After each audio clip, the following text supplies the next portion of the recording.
I think we're settling in nicely here to the Circuit of the Americas, talking about the NTT Indycar Series. We're ready for practice session number 2 of this inaugural event.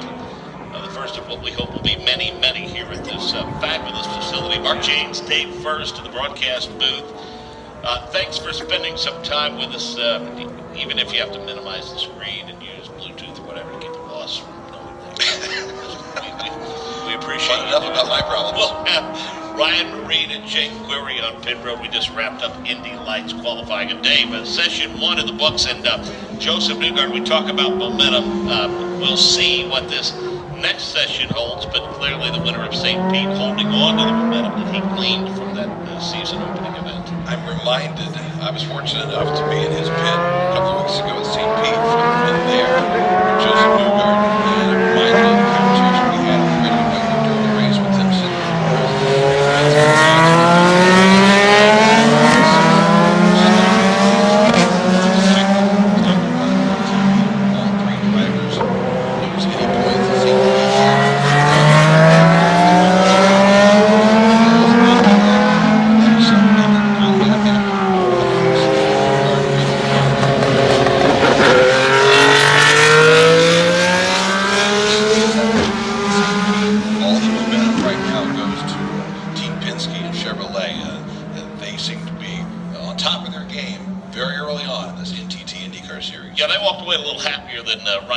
Sebastian Bourdais, who finished 23rd and 24th with some mechanical issues, and you know, they had good weekends. That's right. Up until then, right? And it's not impossible, as you suggest, to rebound. I mean, how many times have we seen summer warm up, and Will Power does too over the course of the past few seasons. That's right. And last May was one that may very well never ever be duplicated. But anyway, this session is an hour in length. The last one 45, and so we heard from a couple of drivers following that session earlier today, and not suggesting they're keeping their cards close to the vest, as they say, but Dave, I think we'll see maybe a little more aggressive approach to this session, because these conditions kind of mimic what we will see in qualifying tomorrow. And speaking of conditions, let's get an update on those from Ryan Reed. Pretty nice start to the weekend for us, Ryan. Yeah, I'd say so. If it could stay like this for the next couple of days, that would be just fine with me. We've got 78-degree temperatures right now, mostly sunny skies, a few clouds floating overhead, but all in all, it's about as clear as can be. 103-degree track temperatures, however, being reported. Those temperatures gradually coming up throughout the day. A little bit cooler here on the front straightaway, where the grandstands and then this pit structure provide a bit of shade. That's about 99 degrees, but other parts of the track that are a bit more bathed in sun, reaching as high as 106 degrees out there. This is a track that is notoriously low grip in the best of conditions, and as that track temp keeps coming up, it's going to be a real challenge for all of the NTT Indycar Series. In that first session for the driver of the 88 car, Colton.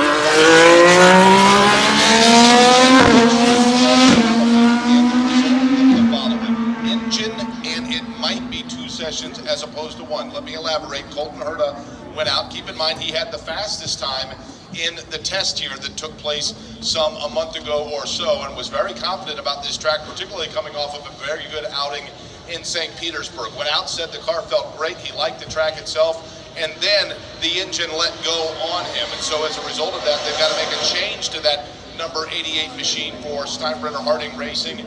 And I was just told that might jeopardize entirely this entire session for Colton Herta. They are trying their hardest to get that changed, but it is entirely possible that this young driver will not have this practice session because of that issue to his car. Now, in addition to that, one other recap from this morning. Again, a session that was fractured because of that incident for Colton Herta. But Davey Hamilton, who is now working on that team, did tell me earlier today that he is with the team because he was originally brought on from Karting Racing a year ago to help out and assist and oversee the operations for car number 2, originally intended for Patricia O'Ward, of course. And then when that did not work out, they had still the roster and the personnel for a second car. Davey Hamilton said it is intended that second car will come to fruition for the team at the Indianapolis 500. So helping and assisting with Herta's operation here for this weekend with the eyes and intentions that team will become a two-car team at the very least for the Indianapolis 500 mark. Thanks, Jake. Good stuff. Well, we were finally able to clear things with his agent and his stable of handlers. We're talking about Jim Aiello, the outstanding motorsports editor for the Indianapolis Star. He just couldn't find room in his schedule for us in St. Petersburg. But Jim, thanks for clearing time out to visit.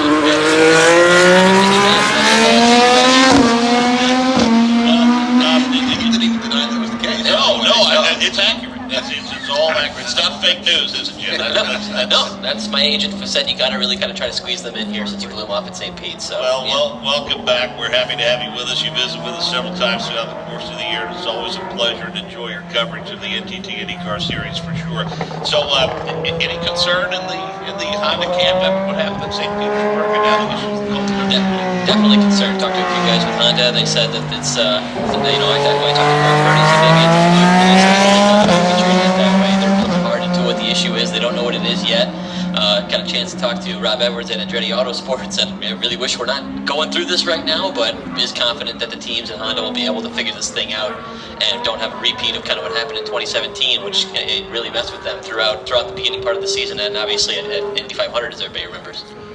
So your thoughts and impressions of this facility? I mean, I was here for the first time in February, and there is certainly a wow factor associated with it. It's gorgeous. I can't get over it every time I come through. Every time I go to the parking lot, just in the morning, it's just been kind of an incredible experience. I haven't really got a chance to walk around too much. I've mostly been in the pit area and in the garages, but man, I really enjoyed it, and I love seeing the pictures and videos people are taking from all over the place because this place is huge. Well, wear comfortable shoes if you decide to walk around. We got winded taking a golf cart ride trying to get around the whole place earlier today. That's how big it is. And Jim Aiello is our guest from the Indianapolis Stars. So Jim, let's kind of give your thoughts and impressions and recap St. Petersburg. I mean, if you're only as good as your last race, Joseph Newgarden's pretty dang good. You can't just get a better start for him. I think that was a big thing, big way to kind of rebound from a disappointing finish. Joseph Newgarden for Team Penske, that's not good enough. You need top fives, you need podiums, you need wins. And he had a bunch of those in the beginning of last year, and then was unable to kind of follow through on that throughout the rest of the season and defend the championship like he had hoped to. So this was a good way for him to bounce back, get a win, dominated, really had a great race at St. Pete, and was feeling pretty good about himself, and he should as well. They should be. I mean, Team Penske looked really strong, as you guys were talking about earlier. Will Power had to get on the podium there, and Pagenaud, had he not been for kind of an unlucky qualifying, he might have been up there in the top five too. Well, before qualifying at St. Petersburg, you, I, and a handful of other media members had an opportunity to visit with Roger and of course with Tim Cedric, the president of Penske Racing, and I get the impression that in terms of the entire makeup of the organization, with everything that they're involved in, drivers, teams, whatever, especially here in the NTT IndyCar Series, Roger is as satisfied right now with the overall makeup of the operation as maybe he's ever been. I don't think any of the drivers would tell you that. They would say that Roger's never satisfied. But I completely agree with you. Sitting, getting a chance to sit down with him and listen to him talk, he really just seemed very happy with the way things were progressing. Obviously, this is coming off of he was having some great success in NASCAR, and IndyCar obviously was starting to have a good weekend there too, so there's a lot of reasons for the captain to be pleased right now, and it continued with Newgarden's win. Was there ever a more Roger Penske thing to do this year than to bring Elio here for this test? I mean, that is one of the reasons why he has all of those baby boards and championships stacked up. I mean, you won't see Elio in a car again until we get to May. But they knew what he would bring to the table. And we speculated at the time, Andrew Scroton and I, let's face it, I know it's going to be a couple of months before the chance to get back to the car. It's been a while for him. He hasn't been in the car since the 500. And to answer your question with the question, is it any surprise that Elio finished, what was it, third?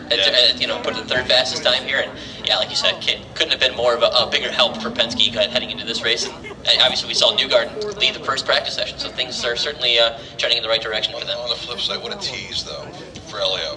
Yeah, sure. So now you got to go back to sports cars. God love them, but I mean, how you can know about sports cars after that? So, well, I think the other three. I mean, Will and Simon and Joseph Holmes, and clearly they benefit from just the data and the chance to exchange that information over the course of the 2 days that they were here with Elio.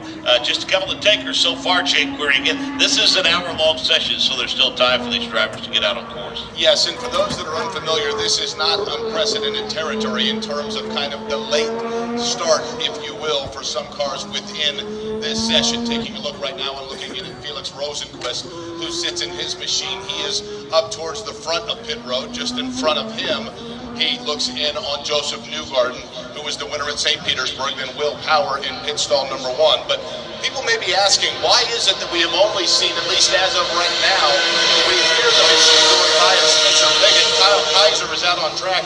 Why are there not more? Very good question. Each team is given 7 sets of the Firestone Firehawk tires to last them over the course of this weekend. That's for practices, qualifying, and the race itself. 4 sets of the softer compound red tires. Those are the tires that give you a little bit more immediate grip but don't have necessarily the long-lasting number of laps on them. You get good speed out of them right away. The strategy goes into play as to when to use those sets.